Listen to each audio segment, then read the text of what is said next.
Guys, welcome to my channel physics all around. आज का हमारा टॉपिक है कूलम्ब्स लॉ और ये टॉपिक सीबीएसई और मेंस दोनों के लिए ही बहुत इंपॉर्टेंट टॉपिक है। इसकी कोई भी न्यूमेरिकल आप किसी भी एग्जाम में देख सकते हैं। ये हमारी इलेक्ट्रिक चार्जेस एंड फील्ड की सेकेंड वीडियो है। जिसने मेरी अब तक फर्स्ट वीडियो नहीं देखी है वो यहाँ पर आई टैब का लिंक है, उस पर क्लिक कर जरूर देख लें, क्योंकि उसमें हमने बेसिक इंट्रोडक्शन की बात की थी कि चार्जेस क्या है, उसकी एसआई यूनिट क्या है और उसकी कुछ प्रॉपर्टीज के बारे में। तो चलिए इस वीडियो को शुरू करते हैं कूलम्ब्स लॉ से। सो फ्रेंड्स, क्या है ये कूलम्ब्स लॉ और कहाँ से आया है ये वर्ड कूलम्ब?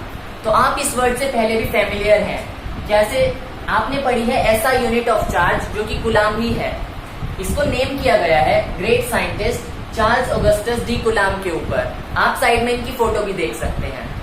अब पढ़ते हैं कि ऐसा क्या फॉर्मूला दिया था हमारे साइंटिस्ट ने कि हमें ये लॉ स्पेशली पढ़ना पड़ रहा है। तो इन्होंने फोर्स के लिए हमारे लिए फॉर्मूला दिया है, और ये कौन सी फोर्स है? ये है हमारी electrostatic force of attraction. Suppose करिए आपके पास यहाँ पर दो पार्टिकल्स हैं, चार्ज पार्टिकल्स। इस पर चार्ज Q1 है और दूसरे पार्टिकल पर चार्ज Q2 है, और इनके बीच में कुछ डिस्टेंस है। सपोज करिए वो डिस्टेंस R है। तो इनको रिलेट करते हुए एक फोर्स का फॉर्मूला दिया गया। क्योंकि ये दोनों ही चार्ज पार्टिकल्स हैं तो ये एक दूसरे पर फोर्स लगाएंगे। अट्रैक्शन भी हो सकता है और रिपल्शन भी हो सकता है, ये इनके साइन पर डिपेंड करता है। लेकिन जो मैग्नीट्यूड है इस फोर्स का वो डायरेक्टली प्रोपोर्शनल होता है Q1 इंटू Q2 के, यानी चार्जेस के प्रोडक्ट के डायरेक्टली प्रोपोर्शनल है। और वहीं साथ में इनवर्सली प्रोपोर्शनल होता है इनके डिस्टेंस के स्क्वायर के। तो यहीं से हमें एक लॉ मिलता है। अगर हम इस प्रोपोर्शनैलिटी को सॉल्व करते हैं तो हमारा ये बनता है फोर्स डायरेक्टली प्रोपोर्शनल है Q1 into Q2 upon R square के। और अगर हम प्रोपोर्शनैलिटी का साइन रिमूव करेंगे तो हमें कांस्टेंट की जरूरत पड़ती है, और वो कांस्टेंट हम लिखते हैं K Q1 Q2 upon R square. यही है हमारा कूलम्ब्स लॉ, जिसमें Q1 और Q2 टू चार्ज पार्टिकल्स हो गए, R हमारा डिस्टेंस है और K हमारा एक प्रोपोर्शनैलिटी कांस्टेंट है। अब जो Q1 और Q2 है, इस लॉ को लगाने के लिए कंडीशन है, और वो कंडीशन क्या है? ये जो Q1 Q2 है ये मस्ट बी पॉइंट चार्जेस। तो ये लॉ हमारा केवल और केवल पॉइंट चार्जेस के लिए ही वैलिड है। हम यूनिफॉर्म डिस्ट्रीब्यूशन पर या किसी भी सिस्टम पर इसको नहीं लगा सकते। तो यहाँ पर हमने इसलिए पॉइंट ही ड्रॉ किए हैं पॉइंट चार्जेस को शो करने के लिए। अब ये जो K है इसकी हम वैल्यू कैलकुलेट कर सकते हैं। जैसे कि आपने ग्रेविटेशन में भी इस तरीके का कुछ फॉर्मूला एनालाइज किया हो।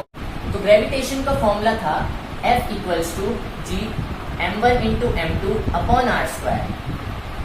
ये हमारा फॉर्मूला ग्रेविटेशन का है, जिसमें G ग्रेविटेशनल कांस्टेंट होता है। तो ये दोनों ही फॉर्मूले एक दूसरे की तरह ही हैं। G भी हमारे कांस्टेंट होता था, जिसकी हमारे पास वैल्यू होती थी 6.67 पावर -11। ऐसे ये जो K है इसकी भी हमारे पास वैल्यू है। K को हम लिखते हैं 9 इंटू 10 की पावर 9 से। अब खाली आप मैग्नीट्यूड तो नहीं लिखेंगे, आपको यूनिट्स भी चाहिए। तो आइए यहाँ से इस K की यूनिट कैलकुलेट करते हैं। अगर आप इस फॉर्मूले को K की टर्म्स में लिखेंगे तो ये होगा F into R square upon में Q1 Q2। F की यूनिट क्या थी? न्यूटन। R की SI यूनिट है मीटर स्क्वायर, और Q1 और Q2 की है कूलम्ब, तो ये कूलम्ब स्क्वायर हो जाएगा। तो ये हो गया कूलम्ब माइनस 2, क्योंकि ये डेनोमिनेटर में है। तो ये है हमारी K की यूनिट। तो ये था हमारा फॉर्मूला, जिससे कोई ना कोई आपको क्वेश्चन जरूर देखने को मिलेगा। तो अब हम कूलम्ब्स लॉ के कुछ क्वेश्चंस ट्राई करते हैं। हम धीरे धीरे क्वेश्चंस का लेवल इंक्रीज करेंगे। तो फर्स्ट क्वेश्चन रीड करिए। 2 point charges Q1 and Q2 are 3 metre apart. हमें यहाँ पर 2 पॉइंट चार्जेस दिए हैं Q1 और Q2। क्योंकि ये पॉइंट चार्जेस है तो हम यहाँ पर कूलम्ब्स लॉ अप्लाई कर सकते हैं। इन दोनों के बीच का डिस्टेंस दिया है जो कि है 3 मीटर, और साथ में हमें दिया है combined charge 20 micro coulomb. Combined charge का क्या मतलब हुआ? इन दोनों चार्जेस का सम। ये हमें दिया है 20 माइक्रो कूलम्ब। ये जो सिंबल यहाँ पर यूज हुआ है इसको माइक्रो कहते हैं। अगर इसको आपको कूलम्ब में कन्वर्ट करना है तो आप 10 की पावर -6 से मल्टीप्लाई करेंगे। अब यहाँ से हमने इसको SI यूनिट में कन्वर्ट कर लिया। अब दिया है if one repels the other with a force of 0.075 Newton. तो उसने हमें कहा है कि दोनों रिपेल कर रहे हैं। इसका मतलब इन दोनों ही चार्जेस का मैग्नीट्यूड तो अलग होगा, लेकिन साइन सेम है। या तो ये दोनों ही पॉजिटिव होंगे या फिर दोनों ही नेगेटिव होंगे। तो फोर्स की क्या वैल्यू है? 0.075 न्यूटन। अब हम कूलाम्स लॉ यहाँ पर अप्लाई करते हैं, और वो क्या था, force equals to K Q1 Q2 upon R square. Force की वैल्यू आपको गिवन है 0.075, K हमें पता है 9 इंटू 10 की पावर 9, और Q1 और Q2 हमें नहीं पता, इसको हमने एज इट इज छोड़ दिया। R हमारा 3 है तो R स्क्वायर 9 हो गया, तो यहाँ से 9 से तो 9 कट गया, और ये Q1 Q2 की क्या वैल्यू आ गई, 0.075 इंटू 10 की पावर -9। और क्योंकि हमारी जो फोर्स है वो SI यूनिट में है, न्यूटन में, R भी हमारा मीटर में है, तो सब कुछ SI यूनिट में है, तो ये हमारी वैल्यू भी SI यूनिट में ही आएगी, कूलाम स्क्वायर, क्योंकि यहाँ पर Q1 इंटू Q2 है। हमें Q1 प्लस Q2 भी पता है और Q1 इंटू Q2 भी पता है। या तो आप यहाँ से एक को एलिमिनेट करेंगे, उससे क्या होगा, आपकी क्वाड्रेटिक इक्वेशन बनेगी, उसको सॉल्व कर लीजिए। या फिर आप एक मैथ्स की आइडेंटिटी का यूज कर सकते हैं, और वो क्या है, आइडेंटिटी से थोड़ा सा इजी होगा। Q1 माइनस Q2 की एक आइडेंटिटी होगी Q1 प्लस Q2 का whole square minus 4Q1 Q2 और इस पूरे का अंडर। ये हमारी मैथ्स की आइडेंटिटी है, आप इसको याद रख सकते हैं, इससे थोड़ा सा क्वेश्चन इजी हो जाएगा, वरना आपको क्वाड्रेटिक सॉल्व करनी पड़ेगी। तो Q1 प्लस Q2 हमारी वैल्यू ये है, इसका स्क्वायर क्या होगा, ये 400 इंटू 10 की पावर -12 माइनस 4 इंटू आपकी ये वाली टर्म होगी, तो 4 इंटू 75 क्या हुआ, 300, तो ये आपका आ जाएगा 0.3 इंटू 10 की पावर -9 एज इट इज। अब आपको इसको सॉल्व करना है, ये आपकी वैल्यू आएगी Q1 माइनस Q2 की। तो यहाँ से आप क्या कॉमन ले सकते हैं, 10 की पावर -12 कॉमन ले लीजिए, क्या बचता है, यहाँ पर तो 400 बचा, और यहाँ पर क्या बचेगा, सपोज करिए हमने यहाँ पर 10 की पावर -3 से मल्टीप्लाई किया और इसको 10 की पावर 3 लिख लिया, तो ये -3 ये सिंपली मैथ्स है, बन ही रहेगा, हम ऐसा कर सकते हैं। तो यहाँ पर ये 10 की पावर -12 बन जाएगा इन दोनों को कंबाइन करके। तो यहाँ पर हमारा क्या बचा, 0.3 इंटू 1000 बचा, तो इसको हम 300 लिख लेंगे और इस पूरे का अंडर। तो यहाँ से हमारा 100 बचा, और 10 की पावर -12 हमारा पहले से है, तो ये बचा 10 की पावर -10 और ये अंडर। तो बस यहाँ से हमारी वैल्यू आई 10 की पावर -5 कूलाम। ये वैल्यू थी Q1 माइनस Q2 की। अब हम इसको इजीली सॉल्व कर सकते हैं एलिमिनेशन मेथड से। तो अभी इन दोनों को सॉल्व करें। Q1 प्लस Q2 की वैल्यू ये रही, और Q1 माइनस Q2 की वैल्यू क्या आ गई, 10 की पावर -5। इसको भी 10 की पावर -6 में कन्वर्ट कर लेते हैं, या फिर इसको कन्वर्ट कर लीजिए, एक को कन्वर्ट करना पड़ेगा। तो हमने यहाँ पर -5 लिख लिया और ये 0 चला गया, ठीक है। और यहाँ पर था 1 इंटू 10 की पावर -5। अब हम सिंपली यहाँ पर एडिशन कर रहे हैं, Q2 से Q2 कैंसिल हो गया, तो 2Q1 की आपको वैल्यू मिली 3 इंटू 10 की पावर -5 कूलाम। और Q1 जब ये उधर मतलब 2 उधर जाएगा, तो ये हुआ 0.5 इंटू 10 की पावर -5 कूलाम, यानी कि 5 इंटू 10 की पावर -6 कूलाम। आप जनरली इसको माइक्रो में वापस से कन्वर्ट कर सकते हैं, क्योंकि हमारा जो कंबाइंड चार्ज था वो भी हमें माइक्रो में गिवन था। तो हमारी Q1 की वैल्यू आई 5 माइक्रो कूलाम। यहीं से आप Q2 की वैल्यू भी निकाल सकते हैं, ये देखिए इस वाली इक्वेशन को यूज कर। अब हमारे दोनों ही चार्ज माइक्रो कूलाम में है, तो हमें दोबारा चेंज करने की जरूरत नहीं पड़ेगी। तो Q2 है 20 - 5 यानी कि 15 माइक्रो कूलाम। अगर आप इस क्वेश्चन को क्वाड्रेटिक इक्वेशन से करना चाहते हैं तो वैसे भी कर सकते हैं, पर ये मेथड मुझे ज्यादा इजी लगता है। तो चलिए अब हम अपने नेक्स्ट क्वेश्चन की तरफ बढ़ते हैं। सो फ्रेंड्स, ये रहा हमारा सेकंड क्वेश्चन। ये क्वेश्चन थोड़ा सा पहले से ऊपर लेवल का होगा। 2 identical spheres A and B each carrying charge Q repel each other with a force F। यानी उसने अगेन हमें 2 स्फीयर्स दिए हैं और आइडेंटिकल हैं A और B, यानी उन पर सेम चार्ज होगा, और वो क्या चार्ज दिया है उसने हमें Q। रिपेल करते हैं विद ए फोर्स F, तो यानी यहाँ पर उसने हमें फोर्स F दी है। इन दोनों के बीच का डिस्टेंस उसने हमें नहीं दिया, तो हम अपनी तरफ से लेट कर लेते हैं कि इनके बीच का जो डिस्टेंस है वो R है। तो आप फोर्स की क्या वैल्यू लिख सकते हैं, force equals to K Q² upon R², क्योंकि यहाँ पर Q1 इंटू Q2 होना है और Q1 और Q2 सेम है, तो वो Q² बन गया। अब आगे क्या किया आपने, a third sphere C of same size but uncharged is successively made to touch the spheres A and B। तो इस लैंग्वेज को थोड़ा सा समझने की कोशिश कीजिए। आप एक थर्ड स्फीयर लाए C, आपने पहले इसको टच किया ए के साथ, यानी आपने असल में क्या करवाया, इन दोनों के बीच में कंडक्शन कराया। कंडक्शन हमने पिछली वीडियो में मैंने बताया था, तो अगर आपको ये टॉपिक थोड़ा सा क्लियर नहीं है तो आप मेरी फर्स्ट वीडियो में जाकर देख सकते हैं। तो इसकी वजह से हमारा कुछ चार्ज का ट्रांसफर होगा, और सक्सेसिवली वर्ड का ये मतलब है, सपोज करिए पहले तो ये अनचार्ज था, अब इस पर कुछ चार्ज आ गया है QC, और इस ए पे भी कुछ चार्ज चेंज हो जाएगा।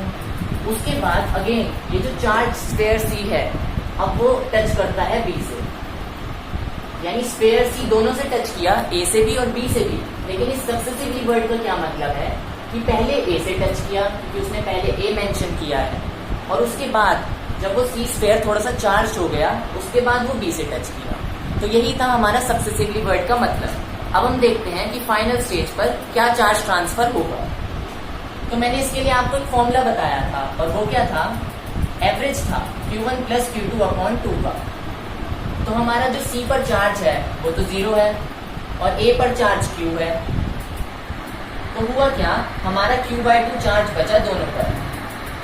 तो हमारा C पर क्या चार्ज आ गया, Q/2, और A पर Q की जगह चार्ज ट्रांसफर होने के बाद बचा Q/2। अब बात करते हैं B पर, जब हमने टच करवाया, इसके लिए भी अगेन फॉर्मूला होगा Q1 प्लस Q2 वाला। अब हमारा C पर क्या चार्ज है, Q/2, और B पर क्या चार्ज है, ये चार्ज है हमारा Q। यहाँ पर Q1 और Q2 हम क्या लेते हैं, जिन दो बॉडीज को हमने कंडक्शन कराया है वो दो बॉडीज, और अपॉन में 2। तो यहाँ से हमें वैल्यू मिली 3Q/4। तो यानी अब हमारा जो C था उस पर भी इतना चार्ज आ गया, और B पर भी इतना चार्ज आ गया, दोनों बॉडीज पर इतना चार्ज है। अब क्वेश्चन में हमसे न्यू फोर्स ऑफ रिपल्शन पूछे बिटवीन A एंड B।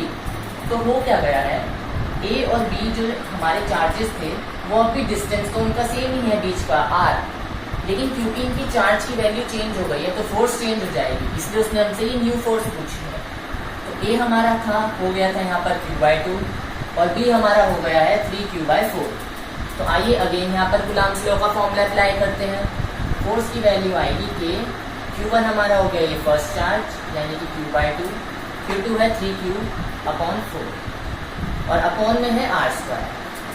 इसको सॉल्व कर कर, क्योंकि हमारा न्यू फोर्स है तो मैं इसको F डैश कह देता हूँ, क्योंकि हमने इनिशियल फोर्स हमें यहाँ पर F गिवन है। F डैश की वैल्यू क्या आई, KQ²/R² तो आपने अलग निकाल लिया, जो कि हमने वहाँ पे लिखा था फोर्स F का फॉर्मूला। उसके अलावा यहाँ पर 3/8 बचता है, तो आपने इसको क्या लिखा, 3F/8, यानी कि जो आपकी फोर्स थी वो डिक्रीज हो गई, अब 3/8 टाइम्स में कन्वर्ट हो गई है। तो यही था आपका इस क्वेश्चन का सॉल्यूशन। तो हमने दो क्वेश्चंस किए कूलम्ब्स लॉ के। अब हम करते हैं वापस से कुछ थ्योरी। एक एग्जाम पॉइंट ऑफ व्यू से बहुत ही इंपॉर्टेंट क्वेश्चन है, इस पे आप वेरी वेरी इंपॉर्टेंट भी लिख सकते हैं। बोर्ड ये हमेशा 1 नंबर में जरूर पूछता है, Coulomb's law in vector form. अब तक जो आपने कूलम्ब्स लॉ पढ़ा वो स्केलर फॉर्म थी, क्योंकि आप फोर्स को एक्सप्रेस कर रहे हैं, तो फोर्स तो एक वेक्टर क्वांटिटी है, तो यहाँ पर कहीं भी डायरेक्शन नहीं आई, ये केवल और केवल मैग्नीट्यूड के लिए है। तो डायरेक्शन कैसे ऐड की जाए, आइए इसको थोड़ा सा फिगर के थ्रू समझते हैं। तो ये थे हमारे दो चार्जेस Q1 और Q2, और ये था उनके बीच का डिस्टेंस R। क्योंकि ये दोनों सेम चार्जेस हैं, हम इनको पॉजिटिव एज्यूम कर रहे हैं, तो इन दोनों में रिपल्शन होगा। तो Q1 की वजह से Q2 पर क्या फोर्स लगेगी, ये रिपल्शन होगा, तो फोर्स लगेगी इस डायरेक्शन में F। ये फोर्स है कौन से पर, चार्ज 2 पर ड्यू टू 1। तो इसको लिखने का तरीका देखिए, इस फोर्स को हम लिखते हैं F21, और इस F21 का क्या मतलब हुआ, force on charge 2 due to 1। आप इसको नोट कर लें, क्योंकि ये चीज बहुत काम की है, आपके अंडरस्टैंडिंग के लिए काम आएगी। सिमिलरली अगर हम Q1 पर फोर्स की बात करें तो वो Q2 की वजह से लगेगी, वो भी रिपल्शन होगा, तो इस डायरेक्शन में ही होगा। तो हमारी ये फोर्स आई F12। अब ये जो कूलम्ब फोर्स है इसके बारे में एक इंपॉर्टेंट नोट डालकर और लिखिए, वो क्या है कि कूलम्ब लॉ हमेशा ही सेंट्रल फोर्सेस के लिए लग रहा है। अगर आप ध्यान दें तो ये आपका चार्ज था Q1 और ये चार्ज था Q2, तो ये जो फोर्स है ये इनके सेंटर से जो लाइन ज्वाइन हो रही है, आपने इन दोनों के सेंटर्स को ज्वाइन कर एक लाइन ड्रॉ की, ये फोर्सेस उस लाइन के अलोंग लगता है। ये एक्ट करती हैं forces along line joining the centres.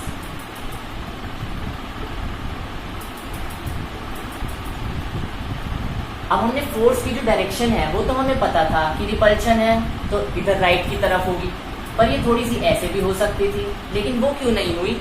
इसी वजह से कि जो कुलाम फोर्स होते हैं ये सेंट्रल फोर्सेस हैं, ये हमेशा ही सेंटर्स को ज्वाइन करने वाली जो लाइन है उसी के अलोंग लगेगा। तो ये आपको बात ध्यान रखनी है।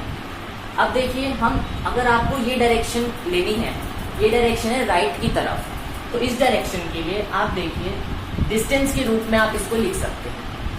डिस्टेंस है ये r21। आपने रिलेटिव की वेलोसिटी की कंसेप्ट में पढ़ा होगा कि r21 का क्या मतलब होता है, r2 माइनस r1, ये है पोजिशन वेक्टर। जो 1 है चार्ज उसका भी कुछ पोजिशन वेक्टर होगा और जो चार्ज 2 है उसका भी होगा। तो अगर आप निकाल रहे हैं r21, इसका मतलब हुआ position vector of charge 2 with respect to 1।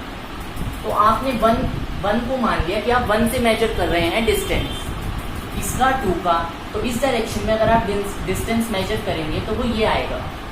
यानी अगर आपको इस फोर्स को डायरेक्शन वाइज रिप्रेजेंट करना है तो आप पोजीशन वेक्टर के थ्रू रिप्रेजेंट कर सकते हैं, और वो पोजीशन वेक्टर क्या होगा, r21।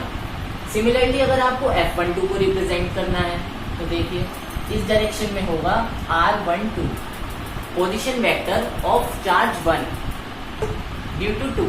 तो एक तरीके से आपने देखा कि अगर 2 को आपने ओरिजिन मान लिया तो आप कोई भी डिस्टेंस अगर ओरिजिन से मेजर करते हैं तो इस तरीके से मेजर करते हैं।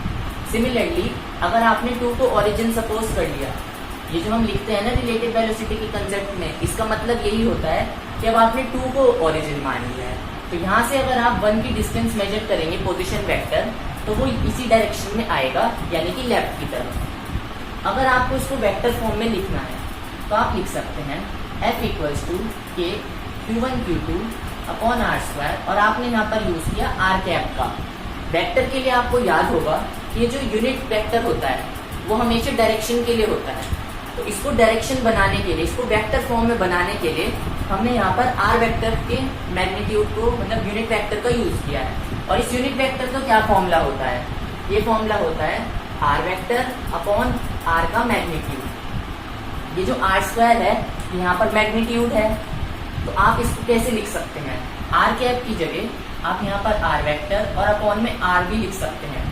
ये r का जो मॉड है यही यहाँ पर है मैग्नीट्यूड वाइज।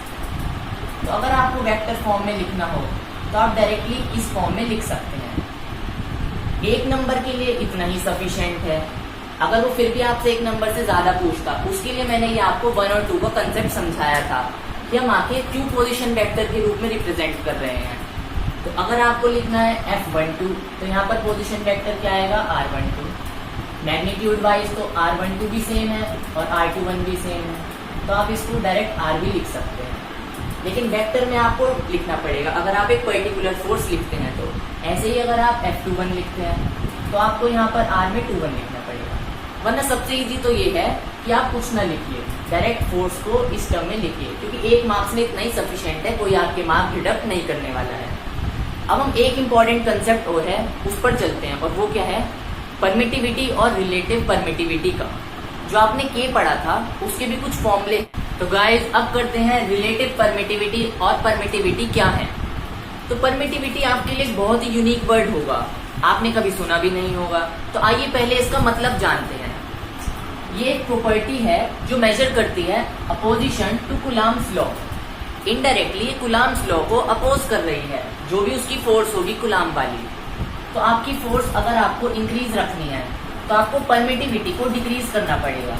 इसका ये मतलब हुआ क्योंकि परमिटिविटी तो इस फोर्स को अपोज करेगी, तो इसके मैग्नीट्यूड को ज्यादा रखने के लिए ये कम होगा। हम ये कह सकते हैं कि फोर्स जो है वो इनवर्सली प्रोपोर्शनल होगी परमिटिविटी के। अभी जो परमिटिविटी है इसका एक सिंबल है, और वो क्या है, ये इसका एक सिंबल होता है, और इसको हम रीड कैसे करते हैं, एप्सिलॉन। आपको ये थोड़ा थोड़ा ई की तरह लग रहा होगा, इसको हम एप्सिलॉन बोलते हैं। अब ये डिपेंड करता है मीडियम पर। मीडियम जैसे कि हो सकता है कि आपका मीडियम एयर हो सकता है वाटर हो, या आपको कोई भी मीडियम हो सकता है। आपने जो चार्ज रखा है उसका जो सराउंडिंग एरिया है उसको ही हम मीडियम कह रहे हैं। जैसे कि अभी ये मार्कर है, तो ये मार्कर के चारों तरफ एयर है, तो हम यही कहेंगे कि इसका जो मीडियम है वो एयर है। अगर एयर होता है मीडियम, तो पर्टिकुलरली हम इसको एप्सिलॉन नॉट लिखते हैं। ये जो जीरो लगाया इसको हम नॉट बोलते हैं और एप्सिलॉन इसको रीड करते हैं। तो इस पूरे को कैसे रीड करेंगे? Epsilon not. और अगर दूसरा कोई मीडियम होगा तो हम सिंपली इसको एप्सिलॉन कह देंगे।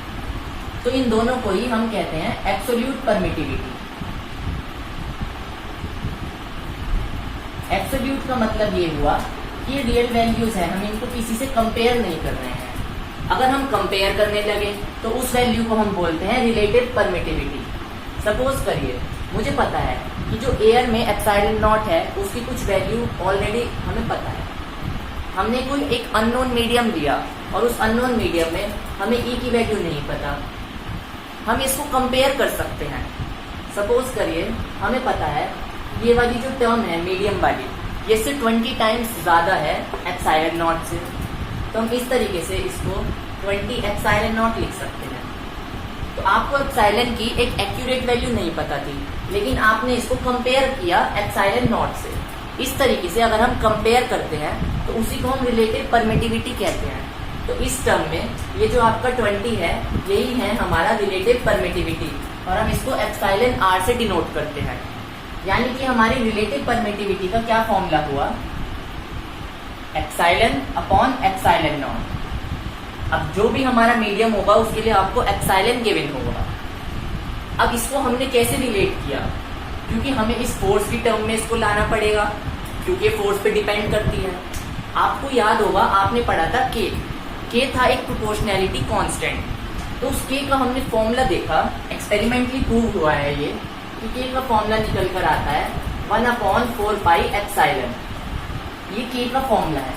तो रियलिटी में आपका फोर्स का फॉर्मूला क्या बना? तो आपका फोर्स का फॉर्मूला बना, के की जगह पर आप डायरेक्टली पुट कर सकते हैं 4 pi epsilon Q1 Q2 upon r²।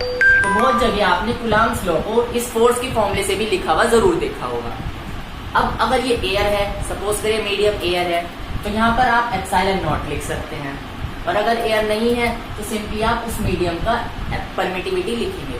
ये आपको गिवन भी हो सकती है या फिर आपको इस फॉर्मूले से कैलकुलेट करनी पड़ेगी, क्योंकि आपको रिलेटिव परमिटिविटी गिवन हो सकती है। अब इससे रिलेटेड बहुत ही छोटा सा क्वेश्चन आता है रेशियो वाला, वो अभी मैं आपको कराऊंगा। आप रेशियो देखिए, सपोज करिए ये किसी मीडियम में आपने फोर्स निकाली, सेम चार्जेस को आपने एक बार सपोज करिए वाटर में रखा और एक बार सेम डिस्टेंस पे एयर पर रखा। ये डिस्टेंस भी सेम है दोनों ही केस में। तो फर्स्ट केस के लिए आपका फॉर्मूला ये हो गया और सेकंड केस के लिए क्या हुआ? 4 pi epsilon not Q1 Q2 upon r²। तो अगर आप इन दोनों का रेशियो ले तो देखिए क्या वैल्यू आएगी। इसको f डैश मान लेते हैं और इसको f, या फिर ये क्योंकि मीडियम के लिए है तो मैं यहाँ पर m लिख देता हूँ और इसके लिए एयर के लिए वापस यहाँ पर नॉट लिख देता हूँ। तो ये Fm अपॉन f नॉट की क्या वैल्यू आई? ये वाली टर्म तो एज इट इज कट जाएगी, 4 पाई से 4 पाई भी कट जाएगा, तो यहाँ पर बचेगा 1/एप्सिलॉन और डिवाइड में 1/एप्सिलॉन नॉट जिसका रेसिप्रोकल हो जाएगा। तो ये एप्सिलॉन नॉट ऊपर आ जाएगा। अब आपको यहाँ पर एप्सिलॉन नॉट अपॉन एप्सिलॉन की क्या वैल्यू है आप ये फॉर्मूला देख सकते हैं। तो यहाँ से आपको वैल्यू मिली 1/एप्सिलॉन r की, यानी कि रिलेटिव परमिटिविटी की। तो इस फॉर्मूले से ये रिलेटेड है। कई बार डायरेक्टली न्यूमेरिकल्स में ये फॉर्मूला यूज हो जाता है। तो फ्रेंड्स ये रहा हमारा एक बहुत ही बेसिक क्वेश्चन। इसमें हमें क्या गिवन है? Absolute permittivity of water is 80 times the absolute permittivity of free space. Absolute permittivity of water को मैं EW से लिख लेता हूँ। ये इक्वल है 80 times permittivity of free space. Free space को हम एयर भी कह सकते हैं, हालांकि थोड़ा सा इनमें डिफरेंस होता है पर ऑलमोस्ट वैल्यू सेम मिलेगी। तो इस वजह से आपने यहाँ पर भी एप्सिलॉन नॉट लिखा। वैसे रियलिटी में हम फ्री स्पेस के लिए एप्सिलॉन नॉट लिखते हैं, लेकिन एयर के लिए भी लिख सकते हैं। तो आपको ये रिलेशन दिया और पूछा है रेशियो निकालिए कुलाम्स फोर्स का। अभी हमने देखा था कि हमारा कुलाम्स फोर्स का जो फॉर्मूला था वो ये निकल कर आया था 1/एप्सिलॉन r, ये रिलेटिव परमिटिविटी थी।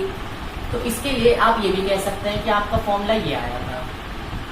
आप पीछे जाकर मैच कर सकते हैं कि आपका ऊपर एप्सिलॉन नॉट आया था, यानी ये वाली टर्म ऊपर आई थी क्योंकि ये दोनों रेसिप्रोकल हैं एक दूसरे के, और मीडियम वाली टर्म नीचे आई थी। तो आपको रियलिटी में यही तो गिवन है। देखिए आप अगर इस ई नॉट को उधर दूसरी साइड ले जाए, यहाँ पर मीडियम डब्ल्यू बॉटल है इसलिए डब्ल्यू लिखा है, तो यहाँ से आपको ये टर्म मिली 80। तो अगर आप इसका यहाँ पर रेसिप्रोकल कर दें तो ये बन जाएगा 1/80। तो आपको रेशियो पूछा था कूलम्ब्स फोर्स का। अब जो चीज पहले होती है उसको हम ऊपर रखते हैं न्यूमरेटर में।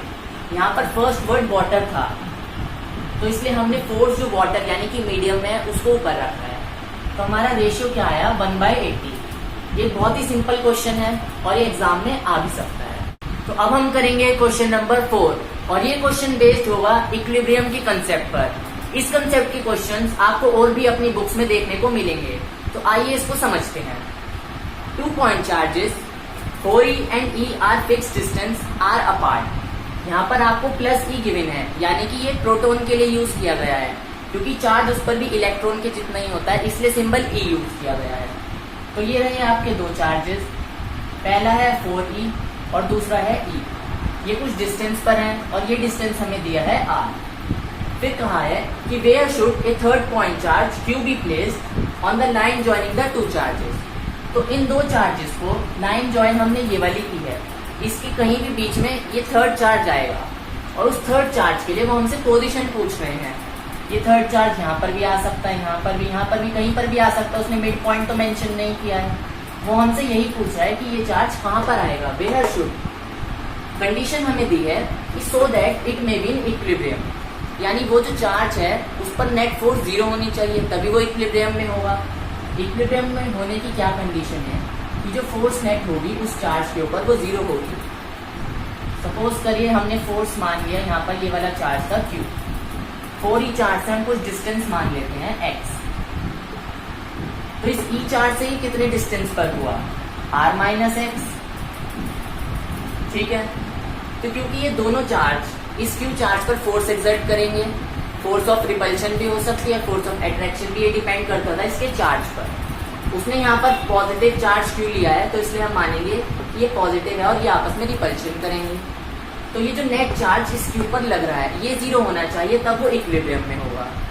और एक और क्वेश्चन क्या पूछा गया है, in which case equilibrium will be stable and unstable. तो चलिए पहले फर्स्ट क्वेश्चन की बात करते हैं।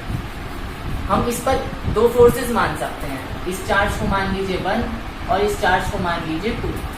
तो इस Q पर कौन कौन सी फोर्सेस लग रही हैं। फर्स्ट की वजह से फोर्स ऑफ रिपल्शन इस डायरेक्शन में लगेगी, इसको मैं F1 डिनोट कर देता हूँ। और 2 की वजह से force of repulsion opposite direction में लगेगी, इसको मैं F2 डिनोट कर देता हूँ। तो आपकी F1 इक्वल्स टू F2 होनी चाहिए तभी ये हमारी कंडीशन इक्विलिब्रियम की सेटिस्फाइड होगी। आइए दोनों के लिए कूलम्ब्स लॉ का फॉर्मूला अप्लाई करते हैं। ये ध्यान रखना हम ये फोर्स किन किन के बीच की निकाल रहे हैं। हमारा एक चार्ज 4e है और दूसरा चार्ज Q है। और वहीं अगर हम दूसरे चार्ज की बात करें, दूसरी फोर्स की, तो उसमें हमारा एक चार्ज E है और दूसरा चार्ज Q है, यानी दोनों ही फोर्सेस में चार्ज Q तो आना ही आना है।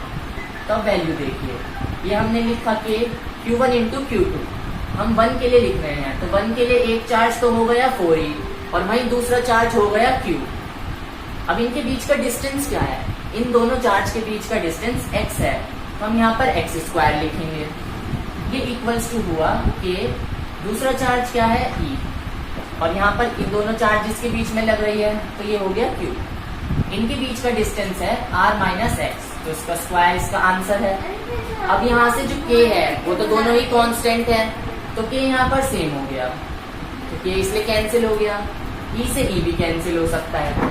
अब यहाँ से आपको देखिए तो Q से Q भी कैंसिल।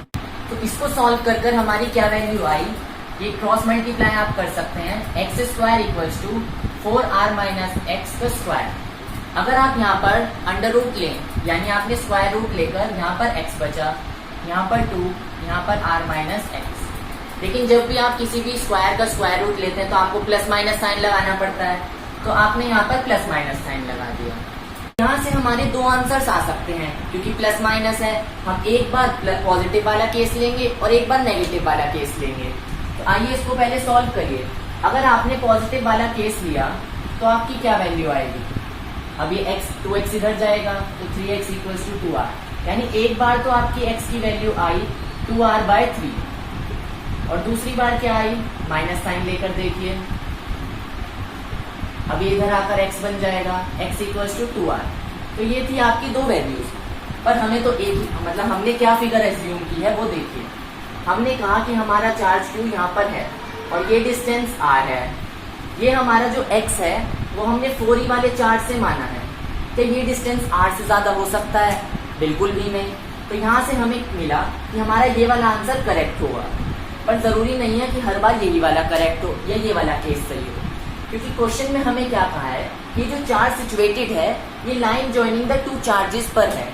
अगर आप इस लाइन को एक्सटेंड करें लेफ्ट में भी और राइट में भी, तो ये भी तो line joining the two charges है। तो ये वाला जो Q चार्ज है वो यहाँ पर भी लाई कर सकता है और यहाँ पर भी कर सकता है। हालांकि वो इस पर्टिकुलर क्वेश्चन में पॉसिबल नहीं है। उसका क्या रीजन है?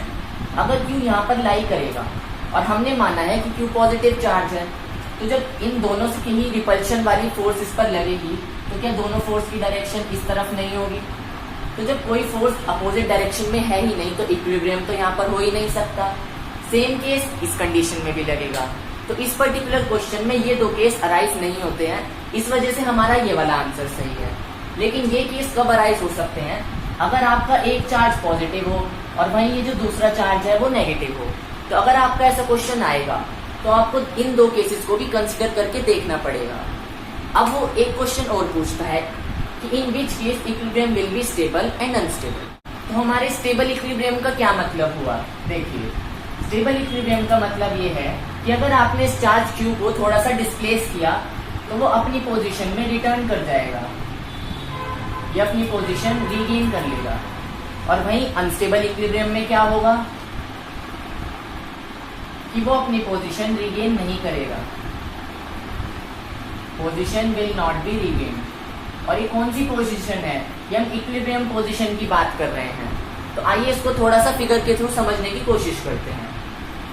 ये तो हमारी इनिशियल कंडीशन थी। सपोज करिए कि हम इस पॉजिटिव चार्ज को राइट साइड में डिस्प्लेस कर रहे हैं, तो नेक्स्ट कंडीशन क्या होगी? ये 4e यहीं रहा, ये चार्ज E भी यहीं रहा।